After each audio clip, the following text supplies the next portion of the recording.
freeintromusic.com layout track.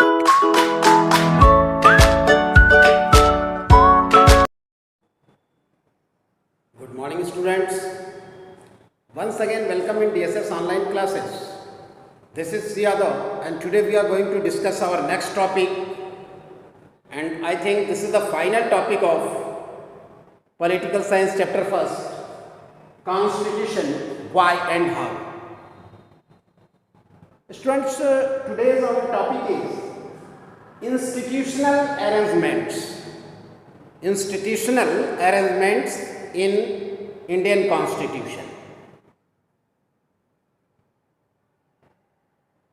As we have discussed already about the institutions of our country, the institutions which are working to rule over our country, we have discussed already. Horizontal and vertical authorities we have discussed. Students, to maintain the law and order and the powers cannot be misused by any institution. Our constitution makers applied institutional arrangements which can balance the powers amongst all the institutions of our country. हमारे देश में सरकार चलाने के लिए, देश को चलाने के लिए जो इंस्टीट्यूशन का गठन किया गया है संविधान के द्वारा, उन इंस्टीट्यूशंस में शक्तियों का विभाजन means the distribution of powers को बैलेंस करने के लिए, नियंत्रित रखने के लिए, उसको संतुलित करने के लिए हमारे कॉन्स्टिट्यूशन में अरेंजमेंट्स किए गए हैं. You know, legislative, executive and judiciary, these are the institution of our country. ये हमारे देश में इंस्टीट्यूशन हैं जिनके माध्यम से इंस्टीट्यूशन क्या, ये these are the parts of our government, हमारी सरकार के ये अंग हैं. और लेजिस्लेटिव जो विधायिका होती है, जिसमें कानून बनाने का काम किया जाता है विधायिका में, एग्जीक्यूटिव एंड जुडिशरी. तो these all institutions are given in our constitution to balance the powers, authorities, rights amongst all these institutions. Legislature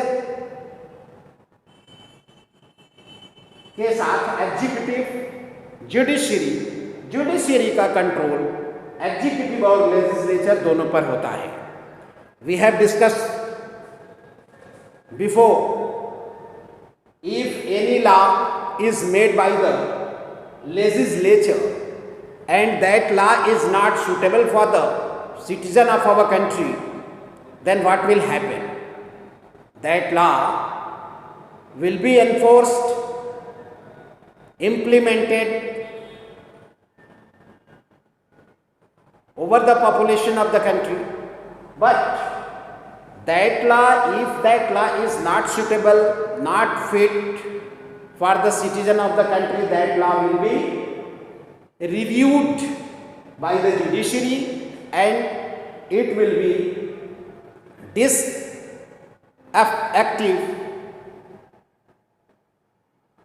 and judiciary can tell to the legislature to withdraw that law और review in that law कि उस law में क्या गड़बड़ी है, किस वजह से वह लॉ जनता के लिए सुटेबल नहीं है.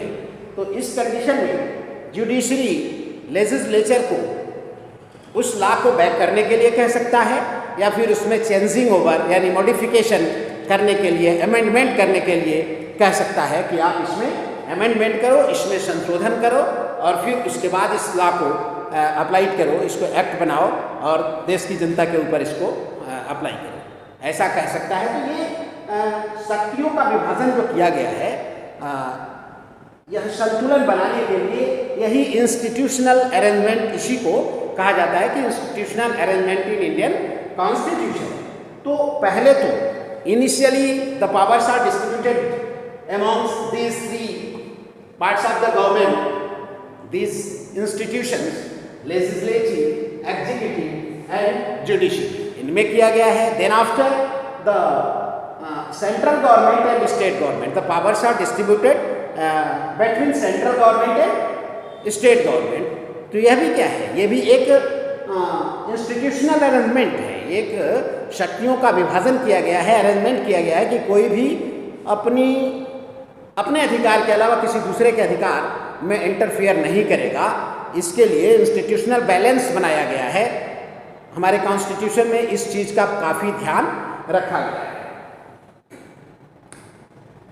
आप जानते हैं सेंट्रल गवर्नमेंट और स्टेट गवर्नमेंट के बीच शक्तियों का बंटवारा कैसे किया गया है।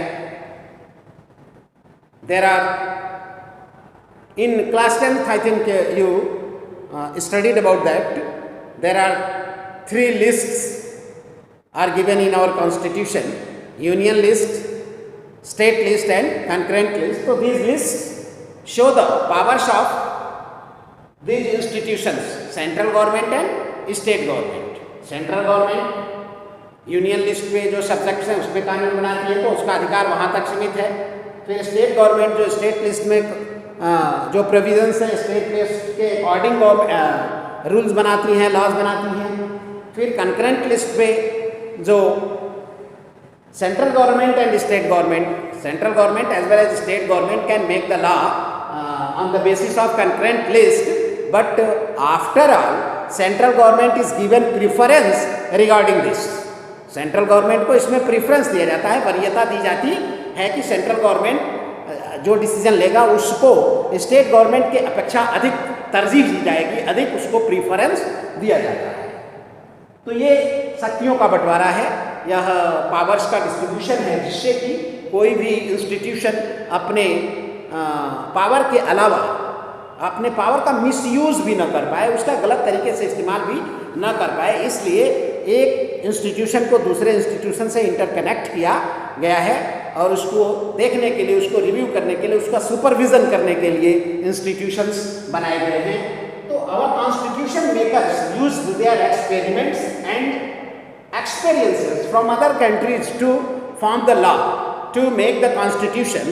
The constitution maker of our country used their experiments and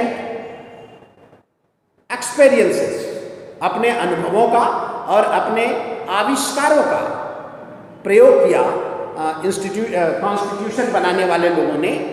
अब इसका मतलब क्या है कि अपने एक्सपेरिमेंट्स मीन्स, आप जानते हैं कि कॉन्स्टिट्यूएंट असेंबली बनाई गई। कॉन्स्टिट्यूएंट असेंबली में हर एक टॉपिक पे, हर एक लॉ जो प्रोविजन बनाया जाता था उस पर debate, discussion.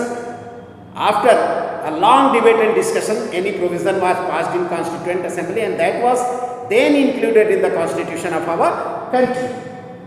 A lot of members, you know how many members are there in constituent assembly, we already discussed about that. And experiments करने के बाद experiences means in colonial period, अंग्रेजों का जब शासन हमारे देश में था, तो इन colonial period our constitution makers experienced a lot of things, a lot of events they saw, बहुत सारे events को उन्होंने देखा। What were the problems?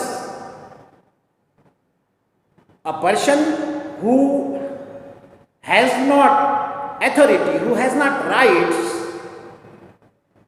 then how he suffers?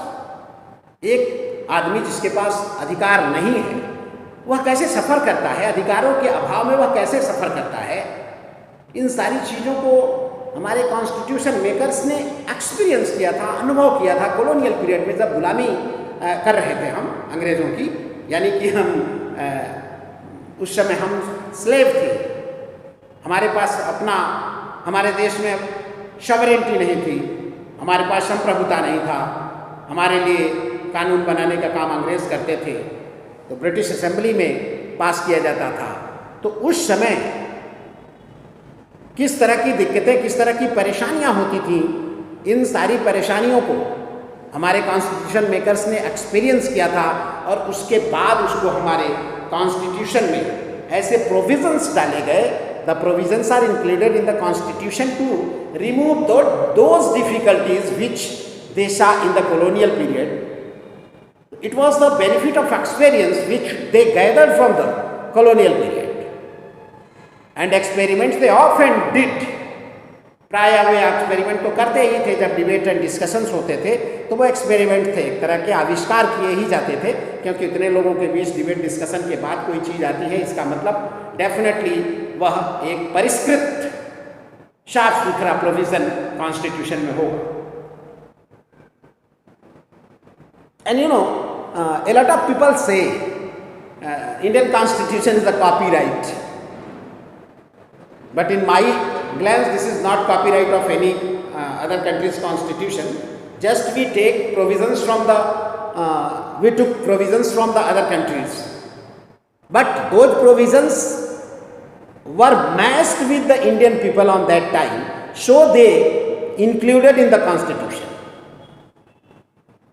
इसको हम नहीं कह सकते कि हमारे कॉन्स्टिट्यूशन मेकर्स के पास नॉलेज का अभाव था, एक्सपीरियंस का अभाव था, इसलिए उन्होंने जस्ट कॉपीराइट किया. अमेरिका के संविधान के, यूएसए से संविधान से ले लिया, यूके के संविधान से ले लिया, रसिया के संविधान से ले लिया, कनाडा के संविधान से ले लिया, आयरलैंड के संविधान से ले लिया. It can not be told like that. ऐसा नहीं कहा जा सकता कि जानकारी के अभाव में, नॉलेज के अभाव में कॉन्स्टिट्यूशन मेकर्स ने ऐसा किया था. उस समय की जो परिस्थितियां थी, हमारे देश के लोगों के परिस्थितियों से मैच करते हुए वो प्रोविजंस हैं जो हमारे देश के लोगों के लिए हेल्पफुल थे और हेल्पफुल हो रहे हैं. तो because of this the constitution maker included दो provisions in the Indian constitution. ऐसा नहीं था कि जस्ट कॉपीराइट किया गया, उसको कॉपी कर लिया गया, उसका नकल कर लिया गया. ऐसा नहीं था कि हम अगर ये बोरो करते हैं, if you are borrowing something from the other country's constitution, then this is the slavish practice, this is the slavish habit. It's not like that. ऐसा नहीं है कि तब वह एक slavish imitations, उसको नहीं कहा जा सकता कि वह slavish imitation है.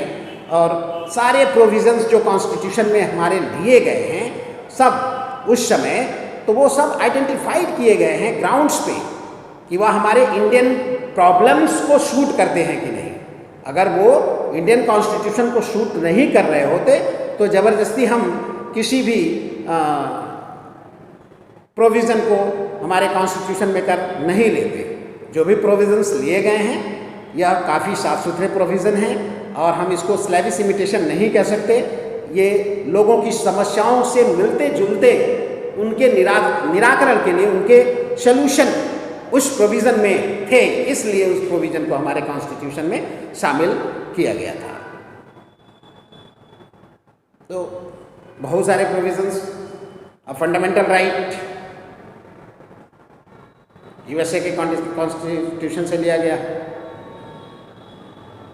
कोर्ट्स की व्यवस्था, जुडिशियल रिव्यू, जो अभी हमने जुडिशियल रिव्यू बताया, न्यायिक पुनरावलोकन, कि अगर कोई कानून, if any law is made by the Parliament and that law is not fit for the citizen of the country, then that can be reviewed by the Supreme Court. तब उसका न्यायिक पुनरावलोकन हो सकता है सुप्रीम कोर्ट, उच्चतम न्यायालय के द्वारा.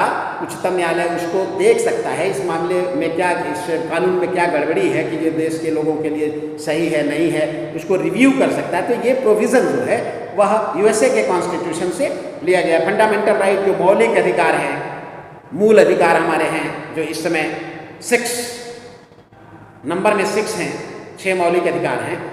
तो ये यूएसए के कॉन्स्टिट्यूशन से लिया गया. रूल ऑफ लॉ यूके के कॉन्स्टिट्यूशन से लिया गया. Parliamentary system of the government, जो हमारे यहाँ संसदीय शासन प्रणाली है, पार्लियामेंट्री सिस्टम ऑफ गवर्नमेंट है, that is taken from the UK constitution. वह यूके से लिया गया है, वह यूके से लिया गया है. यूके का कॉन्स्टिट्यूशन के बारे में तो आपको पता है, हम लोग डिस्कस किए हैं कि यूके का कॉन्स्टिट्यूशन अनरिटन कॉन्स्टिट्यूशन है. वहाँ ट्रेडिशंस के आधार पे बहुत सारे रूल्स एंड रेगुलेशंस ट्रेडिशंस के आधार पे चलते हैं. तो students, I think one more topic is balance in this chapter, and I'll send you that video. Just one topic. Okay, thank you.